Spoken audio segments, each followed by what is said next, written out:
Welcome to TradeTheNBA.com. This is Jonas Reports for the 17th.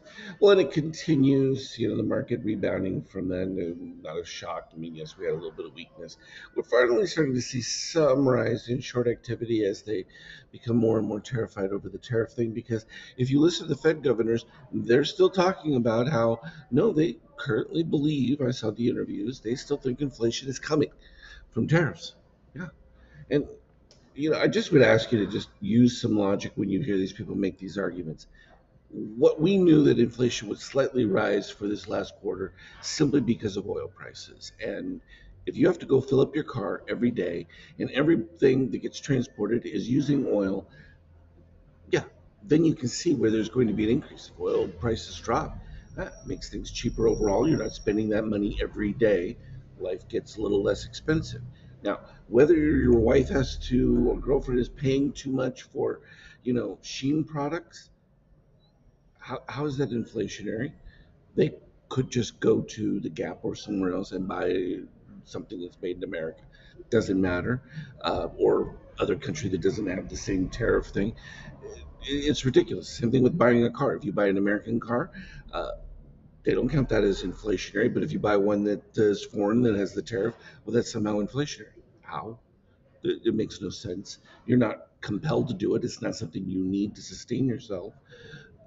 So it becomes just a common sense like logic fail that if you can't grasp this concept, then you know there's a difference between discretionary spending and that spending that is required. And discretionary spending is not an inflationary aspect. I don't know how to describe it any other way. Well, I do, but we can go into all sorts of the math details of it. But at the end of the day, they're wrong. They have been wrong. They continue to be wrong. They're going to be wrong in the future because they can't grasp the other dynamics. The fact that you're removing citizenry from the demand pressure of products, and then throw into that, uh, it changes the labor dynamic, and that labor dynamic puts a decrease in the available workers that are there. Now that will cause wage increase inflation at such a point at which you have more job offerings than you do filling positions. So we watch those kinds of things. I mean, are you ending up with way more available work than there are workers? Now, of course, that's subject to the different categories. And now that you're laying off all these government workers, you got plenty of these, mid-range executives, maybe who don't know how to do so much, but and then it becomes a question of where they're at and can you meet the demand where it is, and that's where it gets interesting. But the more you cut government spending, the more you move it into the private sector, and that these are all deflationary items. And at the end of the day, the Fed is going to keep searching for a thing that never comes, and holding rates artificially high, which is also dampening economic activity because of it. So we continue to see from our daily the rising gold, all positive, cyan under red, always buy, and just move on to the next chart because it's like, do we need to continue? Now you see from a DOC standpoint, Nasdaq's doing a very different situation. Same shakeout rise and everything, but much weaker from a overall histogram level, as well as the mix of the DOC. It's pretty much flatlined, far less short interest than you see on the S&P.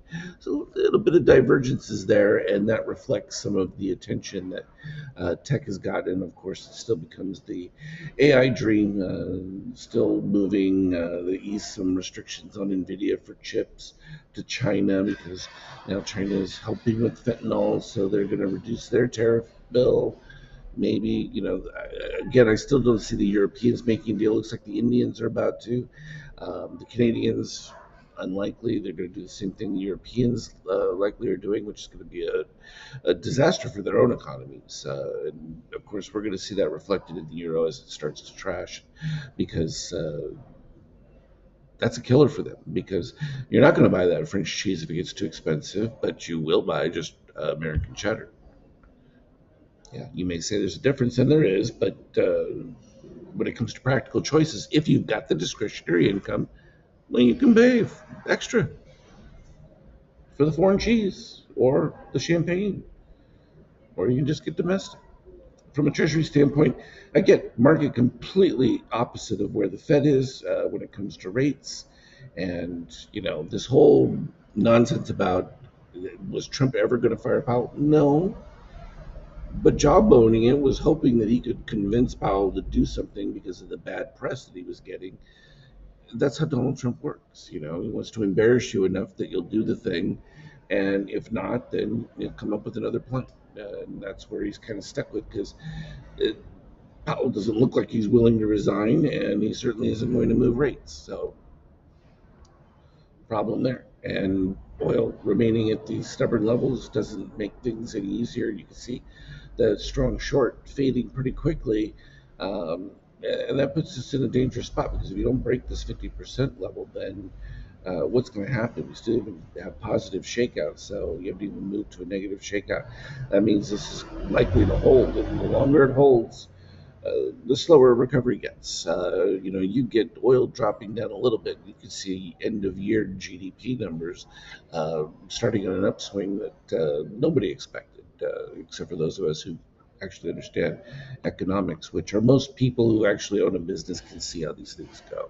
The more close you're tied to construction, the better clue you get as to how things are going economically. And if you can see those broader trends throughout an entire, not just region, but the whole, United States, then you start to get a real clear sense of where things are at. And here's where the euro is starting to fade. You can see already dipping below the red line here on the extreme histogram. MBI white is lead. It just doesn't make any sense to be in a euro. Even at this exchange rate, you're still far better off being in a U.S. Treasury. But that starts to fade a little bit as the yield continues to decline, despite where the Fed is at. That's not much, but still, it makes a difference. If they had just done it a couple of weeks ago, they'd be making quite a bit more. From a gold standpoint, nothing really happening here, and the crypto excitement is all because of the whole crypto bills that are in Congress passing procedural hurdles. So that's built in a bunch of excitement from the crypto scene. But Bitcoin's still trading relative to NASDAQ. The excitement has been in ETH recently here because of this whole crypto activities. So it's giving them new inspiration, and they're finally catching up to where Bitcoin is. So we're actually getting back to a parity level, at least from a relative gain standpoint. But you can see what's happened here. We ended up with our beautiful little dip from the MBI white spike. Fine. Still led when we were at the lows, but then magenta clicked over, and from that point, straight by. And where are we at? We're exactly nowhere. Same spot we've been. We traded equal sides to the upside, to the downside. No difference, but that volatility is definitely much stronger, and it's exactly in line with what our expectation was, so we don't have any problems with it whatsoever. Here's what it looked like intraday, and you can see this where they're just playing with the call buyers and then throw in the puts. They get excited buying the puts, and then they reverse it back.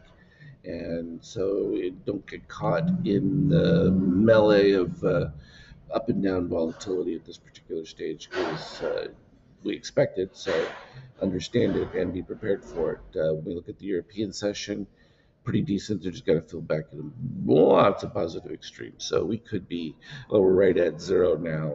We could be a little bit south of that by the time the open is, but that'll start to build some excitement. At the end of the day, you have the wall of fear, and that usually means the market moves higher underneath that concern. But all the foundations are laid for what can be a really nice, strong move from the economy towards the end of the year. And that really, we just keep our eyes pinned on that oil and see if that can improve as far as being in a reduced price. Need about $10 a barrel lower, and look out, the engine's going to start running and the economy will move. As always, though, anything relevant, I'll put it on the team chat. Have a good one. Trade well.